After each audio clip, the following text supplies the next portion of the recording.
Naquele tempo, Jesus foi a Nazaré, sua terra, e seus discípulos o acompanharam. Quando chegou o sábado, começou a ensinar na sinagoga. Muitos que o escutavam ficavam admirados e diziam: de onde ele recebeu tudo isso?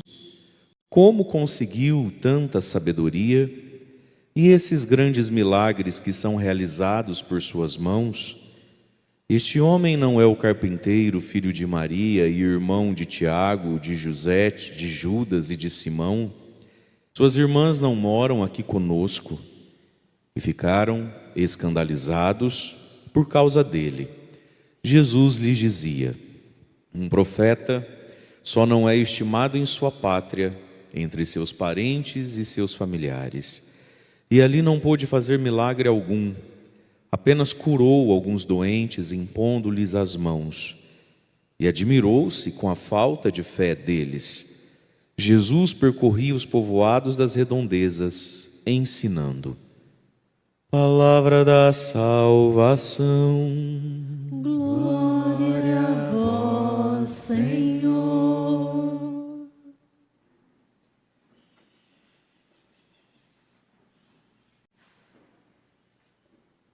Irmãos e irmãs, a liturgia de hoje nos fala da identidade de Jesus, quem é Jesus, e nos coloca também um pano de fundo a respeito da prepotência humana, das nossas arrogâncias e presunções, diante da vida e diante de Deus. Nós temos no Evangelho de hoje, um pecado, o pecado da arrogância, da presunção, de quem pergunta para não crer. Existem perguntas que nos levam à fé. É importante saber fazer perguntas. Mas existem perguntas que são feitas, que o ser humano faz. Existem perguntas que o ser humano faz para proteger a sua ignorância. Existem perguntas que a gente pode fazer para encontrarmos o caminho da virtude e da santidade. Mas tem pergunta que a pessoa faz que é para continuar protegendo a sua dor, o seu pecado, o seu comodismo, que é o caso do Evangelho de hoje. Quantas perguntas, Não é ele, não foi aqui, não é fulano, não é Beltrano, mas como? Como é que ele sabe? Como é que ele pode? O pai dele... É tanta pergunta, mas são perguntas que não foram feitas para expressar o desejo de crer. São perguntas que foram feitas para continuar protegendo e mantendo intocável a ignorância e a descrença. Essa presunção, esse desejo de governo, de saber as coisas, está aqui também um pouquinho na primeira leitura que a gente ouviu hoje. Nós temos escutado a primeira leitura já há 2 semanas do profeta Samuel, onde é narrada um pouco da história do rei Davi. Ontem, o trecho da leitura nos falava de um grande dissabor na vida de Davi, que foi a morte do seu filho Absalão. Absalão se revoltou contra o pai, contra Davi, armou toda uma situação para depor o próprio pai, o rei Davi, do seu trono. E Absalão foi tomando províncias para si, sem consultar o pai, organizou um exército, a ponto, chegou então... Davi não fazia nada, Davi não continha Absalão, que o próprio Absalão expulsou Davi do seu palácio, e Davi precisou fugir com alguns homens, E Davi começou a ser motivado pelos seus homens, O senhor é o rei, é seu filho, mas não tem juízo, é maluco, você tinha que enfrentar o seu filho. Agora imagine Davi tendo que enfrentar o próprio filho, o Absalão, o adolescentezinho rebelde. Acho que Davi olhava para Absalão e pensava em Golias, o cara que matou Golias, e depois venceu tantos exércitos. Se ele fosse lutar contra o próprio filho, nem começava a briga direito, E Davi lutou para não ter que lutar contra o Absalão. E aí, na leitura de ontem, Davi está fugindo de Absalão. Diz a leitura que Absalão, então, no seu senso, de que eu sou Deus na terra, ninguém me para, eu tudo posso, ele monta num burro, não é isso? e vai atrás de Davi, galopando velozmente no lombo de uma mula. E aí, no lombo da mula, ele se distrai, não vê um galho, uma árvore, e acaba trombando com a árvore, e os galhos entram na goela de Absalão, e Absalão morre com as perninhas penduradas lá, furado pelo pescoço, nos espinheiros. E aí nós vimos ontem, que Davi vê de longe um dos servos seus, dos poucos que ficaram com Davi, voltando lá da espionagem que estavam fazendo, um etíope, E Davi pergunta: como vai o jovem Absalão, meu filho? E agora você imagina o etíope o escravo tendo que dar essa notícia para Davi. O filho que você até agora só foge, não enfrenta, está pendurado nos galhos pelo pescoço, está morto. Ele com muita sutileza diz, rei, que tenha a mesma sorte do teu filho todos os teus inimigos, para que o Senhor possa ter paz. E aí Davi entende que o menino está morto, sobe lá para o andar de cima e chora e grita: Absalão, meu filho, enfim, todo esse sofrimento. Bom, mas quando Absalão morre, em tese, Davi agora tem paz. Tem paz, mas tem um reino todo quebrado, todo dividido, com muitas pessoas que traíram Davi e foram seguir Absalão. E aí Davi, que sempre conheceu a providência, o cuidado, o poder de Deus, resolve ter um gesto sem consultar a Deus, porque em tudo Davi consultava a Deus, até para construir o templo, sempre Natã está por ali, Hoje a gente vai ver o profeta Gade, da tribo de Gade. Ele então, sem rezar, sem pensar muito, vai lá e manda recensear todo o povo. Davi então quer saber se ele ainda tem poder e quanto poder ele tem, E aquilo desagradou a Deus. E aí nós ouvimos aqui na leitura um profundo castigo que vem por causa desse ato de querer saber qual é o meu poder, quão poderoso eu sou. Será que Absalão tirou alguém de mim? Será que Absalão mudou de lugar alguma cerca? Veja, Davi já era extremamente poderoso, Davi continuava extremamente poderoso, continuava extremamente rico. Mas ele quer saber, ele quer contar as moedas, ele quer medir no centímetro quantos alqueires ele tem. E lá vai ele gastar tempo e infernizar inclusive a vida do povo para fazer esse recenseamento, para saber quanto de poder ele tem. Aí a palavra de Deus diz, nós ouvimos aqui, que aquilo desagradou a Deus. E Deus colocou para Davi 3 castigos, 3 frutos ruins da semente ruim que ele lançou. E aí Davi vai ter uma frase genial, Porque ele pecou, mas continuava sendo um homem com a perspectiva de Deus para as coisas. O que você prefere, Davi? Isso ou aquilo, E aí Davi diz assim, no versículo 14: estou em grande angústia. Não tem castigo bom aqui para escolher. Nós estamos no segundo livro de Samuel, capítulo 24, e estamos no versículo 14. Davi diz: eu estou em grande angústia. Mas olha a sabedoria de Davi. Mas é melhor cair nas mãos do Senhor Deus, cuja misericórdia é grande, do que cair na mão dos homens. E aqui está, queridos, Davi começa a voltar a ser humilde. Ao invés de encarar tudo, peito aberto, eu sou o rei, Davi fica angustiado e no pecado que está, encontra uma sabedoria. É melhor cair na mão de Deus do que na mão dos homens, porque Deus é misericordioso, o ser humano não é. Portanto, os nossos pecados, meus queridos, eles têm um lugar. Nós vamos colocar os nossos pecados na misericórdia de Deus. Às vezes a gente coloca os nossos pecados no nosso travesseiro para dormir com a gente, aí a gente não dorme, passa a noite remoendo, matutando. Coloca os nossos pecados no fundo da nossa mente, passa uma vida somatizando, tomando remédio. Às vezes a gente coloca os nossos pecados até mesmo como algo mais forte do que Deus, pessoas que não perdoam a si mesmas, não perdoam ao outro.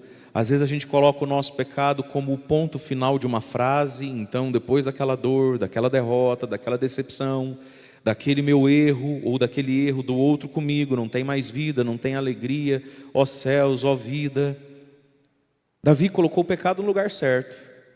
Falou para Gade, o profeta: então vai lá falar para Deus que eu escolho o seguinte: eu quero cair na mão dele, porque a misericórdia dele é grande. Nós vamos ter a sequência dessa leitura amanhã, né, e ao longo dessa semana. Não vamos entrar no que não é de hoje. Mas a gente viu que depois dessa escolha, olha que interessante, vem ainda então um dos castigos, né? Vem ali um grande estrago na colheita do trigo. Pessoas vão passar fome, né? Desde Dan até Bersabeia, a leitura vai narrando. E quando o anjo estendeu a mão para exterminar Jerusalém, Deus diz para o anjo: basta, retira, tá bom, já fez o serviço que tinha que fazer. Davi já aprendeu, e nós vamos ver um pouco mais esse aprendizado amanhã, sexta-feira e sábado. Mas veja, queridos, Davi então vai fazer uma outra prece a Deus, depois disso tudo. Fui eu que pequei, eu é que tenho culpa. Mas estes que são como que ovelhinhas, o que fizeram? Peço-te, Senhor, que a tua mão se volte contra mim, contra a minha família, e não contra eles. É interessante o senso de justiça de Davi. Fui eu que pequei, eu que pague, não os outros, né? Fui eu que errei, então se alguma consequência ruim vem disso aqui que eu fiz, que venha para mim, para minha família, mas não para todo o povo. Bom, mas aqui tem um ensinamento que a gente precisa entender. Quem é Davi? Quando Davi faz o que faz, quem é Davi? Davi precisa se relembrar que ele não é mais um qualquer. Quem é ele quando ele acerta? Quem é ele quando ele erra? Ele é o rei do povo. Ele é o dono de Israel. Esse senso de quem eu sou, meus irmãos, tem que guiar a nossa vida. A nossa vida, ela é entrelaçada com os outros. Então, quando você resolve chutar o pau da barraca, ninguém paga as minhas contas e eu preciso ser feliz, quem vai sofrer as consequências disso aí? É só você? Não, não é só você, porque você não é só no mundo. Homem nenhum é uma ilha. Tem um livro muito famoso com esse título, procura lá depois na internet, se puder comprar, compra. Homem nenhum é uma ilha. Nós não somos uma ilha. Então, quando o sujeito fala assim: eu estou novo ainda, preciso viver, não preciso passar por essas coisas, eu acho que eu vou, né, atrás da minha felicidade. Você não é uma ilha. Ninguém é. E quanto maior é a pessoa no reino de Deus, maior é a consequência sobre os inocentes. Então veja, Davi precisa relembrar isso aqui. Davi, faz muito tempo que você não é mais um Zé Ninguém. Já tem muito tempo que, se você acertar, muita gente vai ser abençoada. E já tem muito tempo que, se você errar, muita gente vai carregar um peso muito grande. Porque a vida de todos nós está entrelaçada, meus queridos.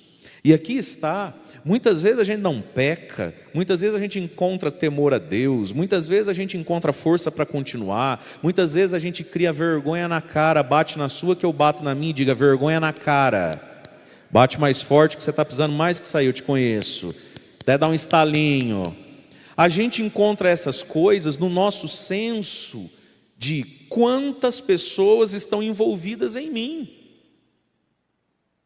Então, quando a gente resolve dar vazão e depois sentar na frente do padre com a cara deslavada, ou ficar psicologizando as nossas misérias, botando tudo na conta do trauma, do vazio, tem coisa que é falta de vergonha na cara. Essa brecha de não ter vergonha na cara é porque quando eu tinha 9 anos eu não tive festa de aniversário, meu pai chegou bêbado e ele sempre preferiu o meu irmão do que eu. Tá, tudo bem, mas hoje você tem 9 anos e o teu pai está chegando bêbado? Não, hoje falta vergonha na cara.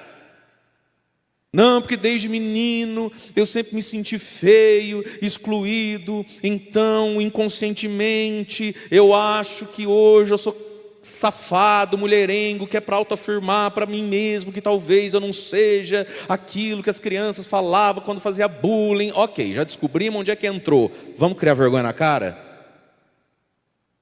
O remédio é vergonha na cara. A gente fica fazendo umas apostas milagrosas no nosso passado, aí quer fazer constelação familiar, aí quer... Tá bom, coloca o bonequinho lá, de cera, de argila, sei lá como é que faz. Escolhe um que parece seu pai, coloca ele aqui, a sua mãe lá, e deixa a mulher te perguntar: nossa, por que nesse cenário a sua mamãe está tão de canto? Confessa logo, porque ela é uma velha ruim e eu sou mimizenta. O que ela tem de ruim eu tenho de quem não perdoa. É por isso que nós estamos nesse inferno que nós estamos. Fala para quem está do seu lado: vamos começar a criar ter vergonha na cara? É hora de começar a ter vergonha na cara. Fala para quem está do outro lado: vamos começar a temer a Deus? Olha aqui para uma imagem de Nossa Senhora, de São José, para o altar. Vamos começar a querer ser santo? Sim ou não? Pronto, feio. Então, meus queridos, Davi, na misericórdia e na justiça de Deus, que quer salvar todo mundo, inclusive o próprio Davi. Deus não desiste de ninguém. O Davi precisa entender que quando ele não está bem, não acordei boa hoje. Quando a senhora não acorda boa hoje, igual uma onça, e fala esses impropérios, blasfema contra Deus, teu filho está ouvindo.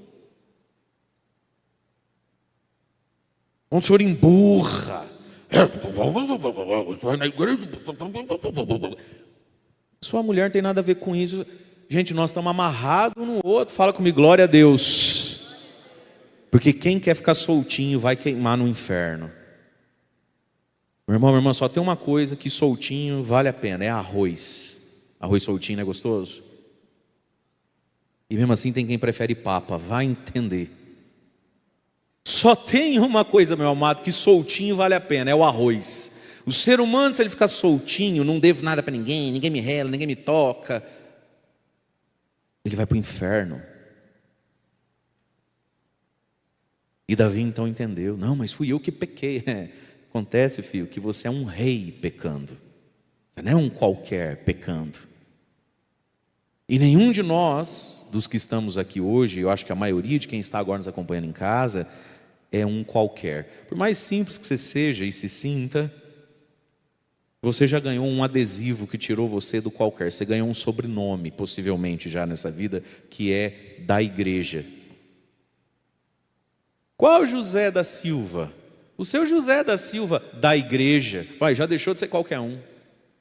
Ele é o José da Silva da igreja. Então esse José da Silva, dependendo de quantas latas de cerveja ele deixa em cima da mesinha da lanchonete, não é a mesma coisa de um outro José da Silva. Porque esse José da Silva é o José da Silva da igreja. Porque essa Maria Souza é a Maria Souza, esposa do José da Silva da igreja. Era bom de ver essas fotos que posta no Instagram. E esse peso, essa responsabilidade, essa amarra, é uma bênção. Fala para quem está do seu lado: quem vive soltinho vai para o inferno. Fica soltinho não. Em última instância, se você é muito simplório da vida, você ainda tem uma amarra. Quarto mandamento: honrar pai e mãe. Eu não sei se você é da igreja, sei lá de onde é que você é, qual é o sobrenome que a vida te deu. Honrar pai e mãe, isso aqui amarra todo mundo em alguém, em alguma responsabilidade, porque quando a gente acerta, a gente não é abençoado sozinho, não. E quando a gente peca, o pecado também respinga nos outros.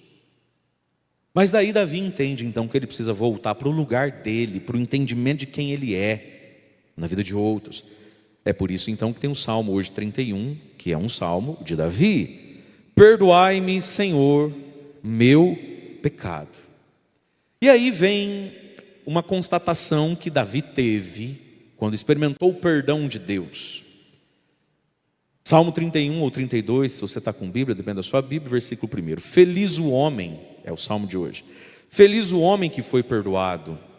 Versículo 2: feliz o homem a quem o Senhor não olha mais como sendo culpado, em cuja alma não há mais falsidade.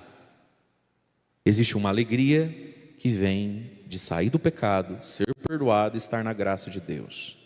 Versículo 5 do Salmo: eu confessei afinal o meu pecado, e a minha falta eu vos fiz conhecer. Disse: eu irei confessar meu pecado, e perdoaste, Senhor, minha falta. O que Deus faz com o pecado que é confessado? Ele perdoa. Só tem um pecado que não é perdoado, meu irmão, um pecado que não é confessado. Tudo que é confessado é perdoado. Tudo que é confessado é perdoado. Por isso que Cristo instituiu o sacramento da confissão, quando na tarde da ressurreição, diz a palavra, entrou onde estavam os discípulos e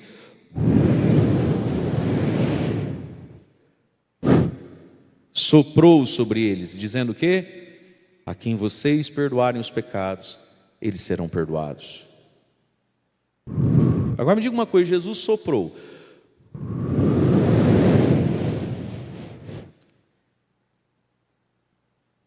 Sobre os apóstolos ou sobre os travesseiros que a gente tem na cama? Sobre quem Jesus soprou? O sopro do Espírito que confere um ministério, um poder de perdoar pecados. A quem vocês perdoarem pecados, eles serão perdoados. Ele soprou sobre os discípulos, sobre a igreja, ou ele soprou no travesseiro que a gente tem lá no quarto? Ele soprou sobre os discípulos ou ele soprou no chuveiro no qual a gente toma banho? Eu disse, eu irei confessar o meu pecado. Travesseiro não perdoa pecado. Chuveiro não perdoa pecado. Aquela imagem de Nossa Senhora que a gente tem em casa, tão bonita, aquele crucifixo bonito, não perdoa pecado. Jesus não soprou lá. Portanto, meus irmãos, o sacramento da confissão, ele é necessário à nossa vida. Eu irei confessar o meu pecado, minha falta eu vos fiz conhecer. Qual é a matéria do sacramento da confissão? Matéria, todo sacramento tem que ter matéria. Batismo tem que ter água, missa tem que ter pão e vinho, crisma tem que ter óleo. Qual que é a matéria da confissão? O pecado aí. A gente precisa contar o pecado e todos os pecados. Mas olha que lindo. E perdoaste, Senhor, minha falta. Versículo 6. Todo fiel, todo que crê, pode assim invocar-vos durante o tempo da angústia e da aflição. Porque ainda que irrompam as águas, não poderão atingi-lo jamais. Sois para mim proteção, refúgio na minha angústia, minha vez de salvar e envolver a minha alma num gozo, numa salvação e numa paz que vem só de vós. Preste atenção nisso aqui, querido, querida. Todo o que crê pode então invocá-lo no tempo da angústia, porque ainda que irrompam águas, não poderão atingi-lo jamais. Davi está falando de quem aqui? Daquele que foi perdoado. Ei, o travesseiro e o chuveiro que tem escutado seus pecados não podem fazer nada por você, nem te perdoar, nem te proteger. Davi está dizendo, a partir do momento que alguém está reconciliado com Deus, ainda que irrompam águas, molha, mas não leva. Entende isso? Ainda que as águas irrompam, ela pode nos molhar, mas elas não nos levam como enxurrada. Quem está perdoado no tempo da angústia e da aflição pode invocar a Deus. E é aqui que está, meu querido, minha querida. Quem de nós não viveu ou ainda não vai viver tempos de angústia e aflição na vida? Acontece que a angústia e a aflição chega e a gente não está na graça. A angústia e a aflição chega e aí a gente quer fazer a constelação familiar. Aí a gente quer fazer volta ao passado. Aí a gente quer trocar o I pelo Y para mudar um número cabalístico. Aí a gente quer explicação. Aí a gente quer saber se no útero da nossa mãe a gente foi rejeitado. Aí a gente quer saber um monte de coisa. Olha o que a palavra de Deus está dizendo. Se a gente está na graça de Deus, esse é o critério da vida, viver na graça de Deus. Eu não sei se amanhã chove ou faz calor. Eu não sei se amanhã o trigo vem ou não vem, aqui como a gente ouviu na leitura. Eu não sei se amanhã o carro fura o pneu. Eu não sei se amanhã esse carocinho é câncer. O que a gente tem que saber hoje para garantir o amanhã? Viver na graça de Deus. Quantas pessoas estão comendo o pão que o diabo amassou, estão num momento difícil da vida que pode alcançar a pessoa mais santa e não conseguem olhar, colocar o olhar para o céu, não conseguem fazer uma prece, não conseguem falar com Deus. Por quê? Porque não está na graça de Deus. A primeira coisa a ser resolvida na nossa vida, minha gente, é o pecado. A primeira coisa a ser buscada na nossa vida é a graça. Ser amigo de Deus de novo. Olha o que o Salmo está dizendo. Feliz quem foi perdoado. Foi perdoado? No tempo da angústia, pede a Deus. No tempo da aflição, eleva o teu olhar, faz a tua prece. As águas irromperam, bum, estão vindo atrás de você, relaxa, vai molhar, mas não vai afogar, porque está na graça. Nós precisamos viver na graça, gente. E aí diz o versículo 7 do Salmo: sois para mim proteção, refúgio, na minha angústia, minha vez de salvar. Olha aqui, envolvereis a minha alma num gozo, numa paz, numa salvação que vem só de vós, não vem do remédio, não vem de trocar o carro, não vem de fazer uma plástica, não vem de enfiar o dedo na cara dela e falar para ela que ela está achando que ela é quem? Vai lá, dá teu escândalo. Não está aí. Existe uma paz, diz Davi no salmo que compôs após esse pecado, uma paz que vem só de Deus. Uma paz que vem só de Deus. Vamos para o Evangelho. Marcos 6, do 1 ao 6, né? Jesus então, diz aqui a palavra, chegou em Nazaré, sua terra. Ele já tinha feito muitos milagres, muitas curas, não é isso? E São Marcos está página a página. Nós vamos lendo São Marcos ao longo da semana, dos dias semanais. Depois de fazer muita coisa e ter um grupo de discípulos, Jesus, como que um novo Moisés, vai para o deserto, né? Como o povo seguia Moisés no deserto. Aí ele atravessa o mar. Ao invés de abrir o mar da Galileia, como um dia Moisés abriu lá o mar e todo mundo atravessou, Jesus atravessa o mar dentro da barca de Pedro. Portanto, como é que se atravessa o mar, qualquer mar? E quem é que atravessa? Esse mar que é símbolo da vida, esse mar que é símbolo da salvação, essa outra margem que é símbolo da vida eterna, mas também da felicidade, da bênção e da paz e da conversão. Como é que se chega à outra margem? Seguindo a Cristo. Onde é que está Jesus? Dentro da barca de São Pedro, que é a imagem da igreja. Aí quando ele atravessa, a primeira coisa que ele encontra é um endemoniado, o gadareno lá, né? O menino do cemitério, que ninguém domina ele, nem as correntes, nem as pedras, mas Jesus exorciza. Jesus é vencedor de Satanás. Aí na sequência disso, ele anda mais um pouco, o evangelho de ontem. Jairo, tem uma menininha de 12 anos em casa, está para morrer, vem chamar Jesus. Enquanto Jesus vai para a casa de Jairo, a multidão aperta Jesus, e a mulher do fluxo de sangue toca em Jesus. Filha, tua fé te salvou. Nisso já chega o recado: Jairo, larga o homem que tua filha acabou de morrer. Jesus olhou e falou assim: não morreu nada, está dormindo. Não tenha medo, basta ter fé. Mais importante que ter medo é ter fé. Não tenhas medo, basta ter fé. Aí chega lá na casa de Jairo, Jesus ressuscita a menina, Talita cum, menina, levanta. E a menina ressuscita na frente deles ali, volta a viver na frente deles. Jesus, que é vencedor da morte, Senhor de qualquer realidade biológica nossa. Muito bem, esse é Jesus. E apesar de naquele tempo não ter WhatsApp, não ter Instagram, não ter Facebook, a notícia já tinha chego lá em Nazaré da Galileia, onde Jesus se criou. E aí Jesus pela primeira vez vai para Nazaré da Galileia com os seus discípulos. Fico imaginando os discípulos, tudo pertinho de Jesus, se sentindo, né, tudo esposudinho, não sei o quê, que eles são chegadinhos de Jesus, né, tal coisa. Jesus volta para sua terra, para Nazaré, primeira vez.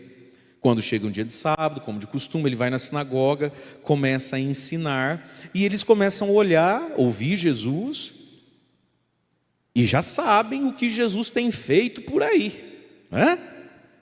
Eles viram no Instagram de Jesus o que acontece nas voltinhas que Jesus dá por aí. Todo mundo já sabia.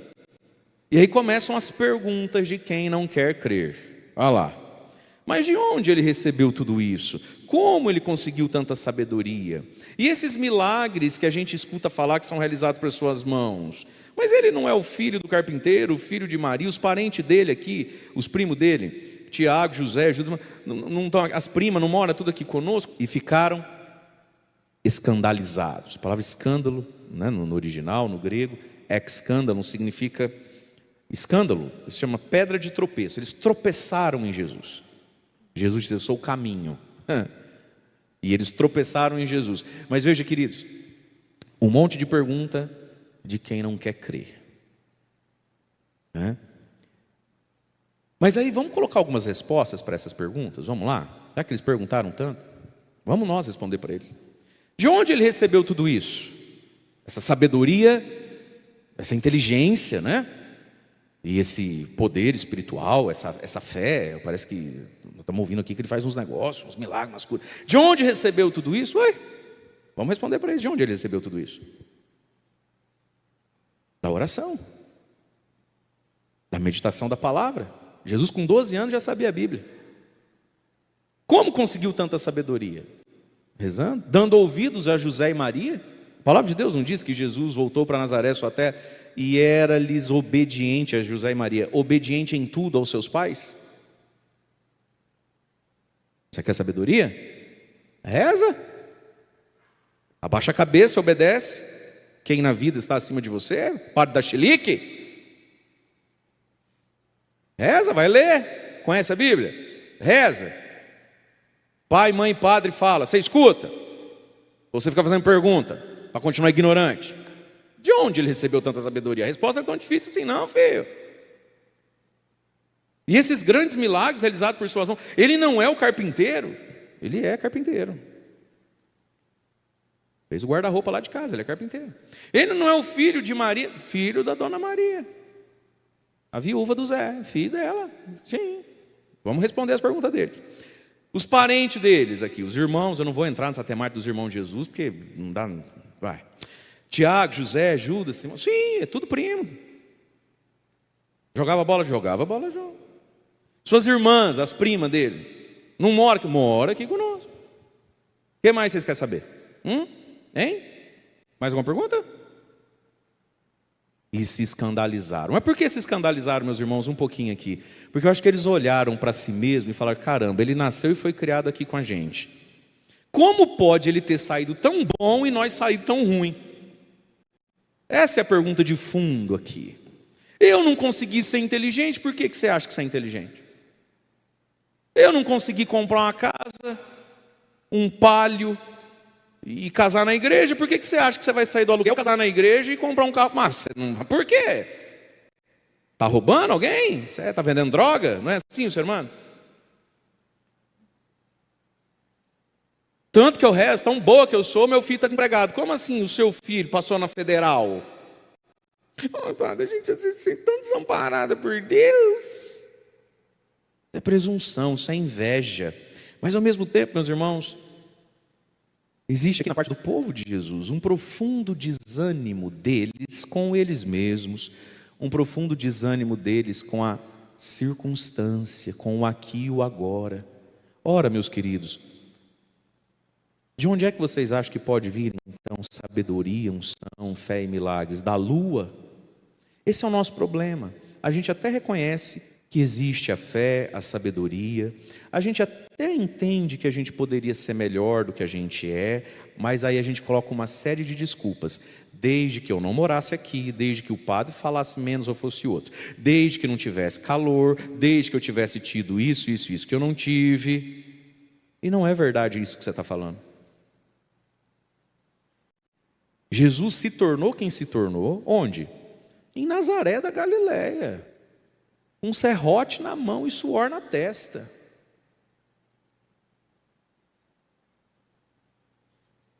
Uma das coisas que é pecado diante de Deus é o desperdício do tempo e das ocasiões. Meu querido, minha querida, se o lugar da nossa cura não fosse aqui agora, Deus não tinha colocado a gente aqui agora, tinha colocado a gente lá depois. Se o lugar para a gente ficar sábio, ser evangelizado não fosse aqui agora, Deus tinha nos colocado depois lá fora. Por que é que estamos aqui agora? Porque aqui e agora é uma bênção para quem não é presunçoso, arrogante, chato, azedo, desanimado. O aqui e o agora, isso aí que você tem para você na sua vida. E o que eu tenho para a minha. É onde Deus vai nos formar ou é onde a gente vai empacar. É a gente que escolhe se Deus vai me formar ou se eu vou empacar. E na mesma Nazaré, eles não conseguem entender como é que pode um de nós voar tão alto. É porque você escolheu ciscar igual galinha. Ué? Não é assim, Fê? Então, foi ali mesmo que Jesus se tornou esse homem, num primeiro momento, um homem precioso. E sim, era ali naquele lugar que esse homem não é nem só homem, é Deus morando no meio de nós. A vida, meus irmãos, ela não é vazia. Ser acolhida com um olhar de fé. Ser acolhida como visita de Deus.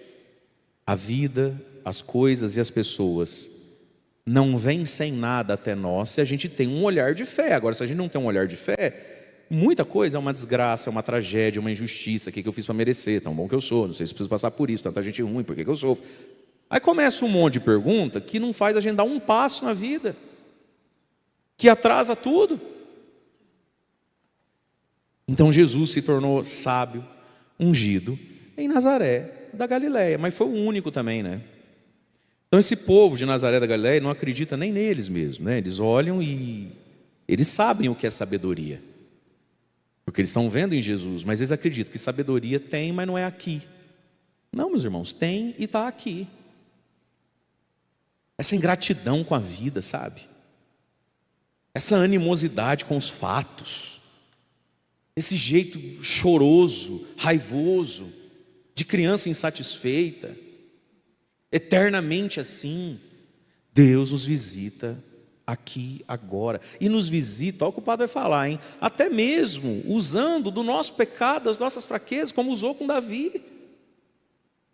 Em tudo Deus vem a nós. O problema é desperdiçar as vindas de Deus. E ficaram escandalizados por causa dele. Mas também ficaram escandalizados, presta atenção nisso aqui um pouquinho, por causa da família de Jesus, das circunstâncias humanas de Jesus. E aqui está um desafio para nós hoje e sempre. A gente às vezes até quer olhar para Jesus, né? A gente quer ter os olhos fixos em Jesus, a gente quer acreditar, a gente quer andar com Ele. Acontece que quando eu olho para Jesus, eu não enxergo só Jesus. Quando eu olho para Jesus, não tem como não ver os parentes dele, sai tudo na mesma foto. E aí a gente corre o risco de desviar o olhar, não é assim? A pessoa quer Deus, ela quer Jesus, ela quer sarar, eu sinto uma coisa ruim, sei que, está tudo bem, eu estou passando dificuldade, eu tinha que mudar, eu estou cansado dessa vida de beber, está tudo bem. Aí a pessoa quer Deus, só que ela quer Deus só para ela também. É eu e Deus. Não, querido, sempre que você olhar para Deus, sempre que você olhar para Jesus, junto de presente vai as primas dele, os primos dele, os tios dele. E a família de Jesus não é perfeita como Jesus. Por que eles começaram a citar esses nomes aqui? Vai saber o que fez, o que aprontava e quão difícil era de conviver, ou imperfeitos eram esse Josete com Temudo, esse Simão, esse Tiago. Numa dessa um era fofoqueiro, explosivo, bravo que era o cão. Numa dessa o outro deu um cheque, o cheque voltou. Numa dessa, entre as primas de Jesus aqui, tinha uma outra que, sei lá, casou grávida, não estava não sei o quê. Tem uma frasezinha que quem vive à toa diz assim: no primeiro momento ela parece bonita e inteligente, mas ela é bem burra, porque não aceita o fato que ela mesma diz assim: eu amo Jesus, Jesus é maravilhoso, o que estraga é o fã-clube dele. Chupa essa manga, não tem Jesus sem o fã-clube dele.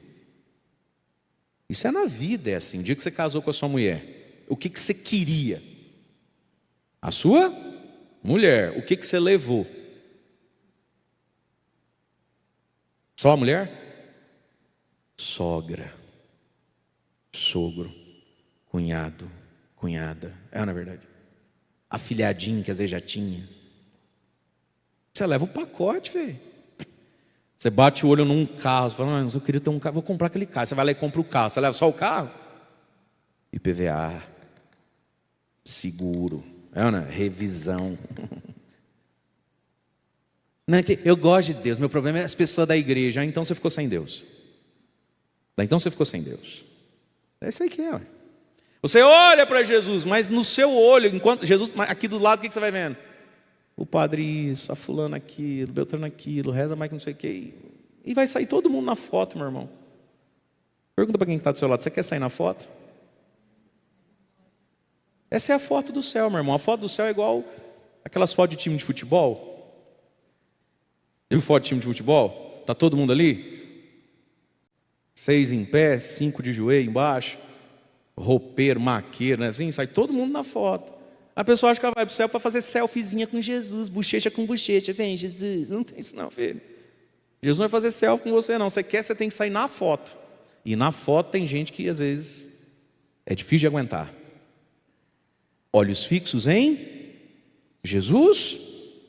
E por causa de sabe lá Deus quem era esse Josete, se ele era boa pessoa ou não, ficaram sem fé. E aí Jesus vai dizer, né? Um profeta só não é estimado na sua pátria, entre os seus parentes, familiares. Veja, mas não é porque a pátria e a família não o reconheceu, não o quis como profeta, que ele deixou de ser profeta. E aqui está um ponto também. Se você for esperar a sua família, a sua pátria te reconhecer, te estimular, falar, nossa, vamos sim, que bonito, vá sim no acampamento. Que bênção, 5 dias, podia ser 7. Você não vai ouvir isso das pessoas, às vezes de dentro da sua casa, muitas vezes. Quantas vezes é dentro de casa, né, que o caldo entorna? Precisa, sempre quer. Não é dentro da sua casa? Vai dar dinheiro para esse padre? É dentro de casa que você escuta os impropérios do capeta. Jesus foi rejeitado na sua terra pelos seus, mas continuou profeta, continuou sendo quem ele era. E fazer o quê? Azar o deles daí, né? Ali não pôde fazer milagre algum. Curou uns doentes lá, tinha lá, impondo-lhes as mãos. Que triste. Admirou-se com a falta de fé deles. Meu Deus. A descrença chega a ser admirável, tem hora. Como tem gente teimosa, né? Deus já desenhou, a Covid quase levou, não vai nem com bomba, Senhor da glória.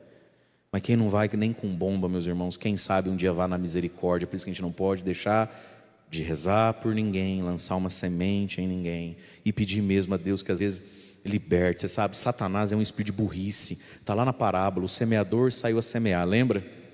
A semente que cai à beira do caminho.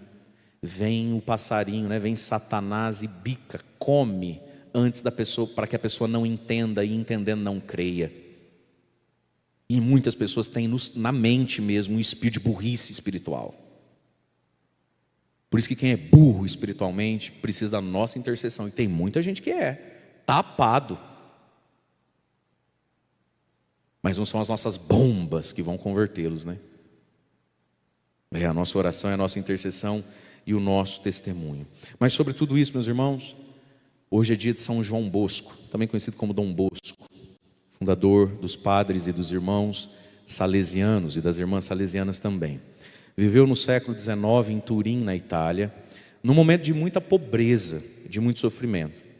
E ele então desenvolveu um apostolado e um trabalho junto aos jovens, para ocupar aqueles jovens, sobretudo os mais pobres, que iam se perdendo já muito cedo, já no meio da infância, no fim da infância, se perdendo com os vícios, com os jogos, com as bebedeiras, as maluquices de então, daquela época, porque ficavam ociosos o dia inteiro. Não tinham escola para ir, não tinham trabalho para trabalhar, filhos, tantos eles, né, de famílias também já, a gente diria hoje, disfuncionais. E Dom Bosco dedicou a sua vida e foi reunindo ao redor de si pessoas muito generosas para a educação da juventude, né, para a ocupação, fundou colégios e toda uma grande obra para preservar, né, essa juventude de tudo isso. No YouTube tem filme gratuito sobre Dom Bosco, um grande santo, um grande místico, um homem de grandes portentos e milagres, né, mas que entendeu isso, cabeça vazia, oficina do diabo, né? Dom Bosco sempre combateu isso, dizia, se alguém quer ser santo, nunca pode ficar sem ter o que fazer. O poder terrível da ociosidade, não ter o que fazer, né? E nesse trabalho desenvolveu toda uma pedagogia que passava pelo que então? Pela Nazaré. Como é que Dom Bosco ficou santo e santificou a tantos em vida? Propondo uma Nazaré, colocando ele mesmo, os seus companheiros e aqueles jovens pobres que Deus o confiava, para viver uma vida numa Nazaré, uma vida organizada, né? O estudo, o trabalho, a oração, de manhã até de noitinha, sem tempo ocioso, e a partir de uma vida muito prática, fez grandes milagres, prodígios e bênçãos na vida de tantos, né? Por quê? Porque a nossa vida, aqui e agora, é lugar de santificação. E pode ser lugar de santificação. Então hoje, Vamos rezar também, porque quarta-feira é missa votiva São José. Vamos pedir a São José, irmãos e irmãs, que a nossa Nazaré e tudo aquilo que nos vem, que a gente saiba reconhecer Deus dentro das coisas, Deus dentro das pessoas, para que dia a dia da nossa vida a gente fique sábio, a gente fique mais santo, mais amigo de Deus. O resultado da nossa vida não pode ser uma pessoa cada vez mais descrente, impiedosa, né? Pecadora, amarrada, escravizada em tanta coisa. Chega disso. O resultado da nossa vida, da nossa Nazaré, daquilo que Deus nos confiou, que a vida nos permite ter, precisa ser que a gente fique mais santo e sábio, amigo de Jesus, né? Então que as nossas lutas, mas também as nossas bênçãos, nos santifiquem. E que ao olhar para Jesus e ver não só Jesus, ver a família de Jesus, que a gente não se escandalize, mas que a gente mantenha os olhos fixos no Senhor. Louvado seja nosso Senhor Jesus Cristo, para sempre seja louvado.